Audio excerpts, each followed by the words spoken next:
ನಮಸ್ತೆ ವೀಕ್ಷಕರೇ. ಈ ದಿನ ನಾವು ಸಾಮಾನ್ಯವಾಗಿ ನನಗೆ ಒಂದು ಪ್ರಶ್ನೆ ಕೇಳ್ತಾರೆ ಈ ಪ್ರೆಗ್ನೆಂಟ್ ಲೇಡೀಸು, ಡಾಕ್ಟ್ರೇ ನಾನು ಊರಿಗೆ ಹೋಗ್ಬೋದಾ, ಜರ್ನಿ ಮಾಡ್ಬೋದಾ ಅಂತ ಹೇಳ್ಬೋದು. ಹೌದು, ನೀವು ಜರ್ನಿ ಮಾಡ್ಬೋದು.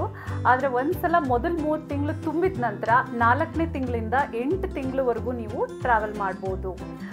ಎಲ್ಲ ವಿಧವಾಗೂ ಟ್ರಾವೆಲ್ ಮಾಡ್ಬೋದು. ಕಾರಲ್ಲಿ, ಫ್ಲೈಟಲ್ಲಿ, ಎಲ್ಲ ಟ್ರೈನಲ್ಲಿ ಕೂಡ ನೀವು ಟ್ರಾವೆಲ್ ಮಾಡ್ಬೋದು.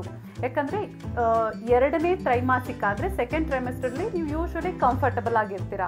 ಅದೇ ಮೊದಲು 3 ತಿಂಗಳಲ್ಲಿ ವಾಂತಿ, ವಾಕರಿಕೆ ಇರ್ಬೋದು, ಕೆಲವೊಮ್ಮೆ ರಕ್ತಸ್ರಾವ ಆಗೋ ಚಾನ್ಸ್ ಇರುತ್ತೆ, ಸುಸ್ತು, ಆಯಾಸ ಇರುತ್ತೆ. ಆ್ಯಂಡ್ ಟ್ರಾವೆಲ್ ಮಾಡೋದು ಅಷ್ಟಾಗಿ ಒಳ್ಳೆಯದಲ್ಲ. ಮತ್ತು ಕೊನೆ 2 ತಿಂಗಳಲ್ಲಿ ನೀವು ಜರ್ನಿ ಮಾಡುವಾಗ ಕೆಲವೊಂದು ಸಲ ತುರ್ತು ಪರಿಸ್ಥಿತಿ ಎದುರಾಗ್ಬೋದು. ವಾಟರ್ ಲೀಕೇಜ್ ಆಗೋದು ಅಥವಾ ರಕ್ತ ಹೋಗ್ಬೋದು, ಹೆರಿಗೆ ನೋವು ಕಾಣಿಸ್ಕೋಬೋದು. ಸೊ ಅದೆಲ್ಲ ಅವಾಯ್ಡ್ ಮಾಡೋದಕ್ಕೆ ನೀವು 4ನೇ ತಿಂಗಳಿಂದ 8ನೇ ತಿಂಗಳವರೆಗೂ ನೀವು ಟ್ರಾವೆಲ್ ಮಾಡೋದು ಉತ್ತಮ.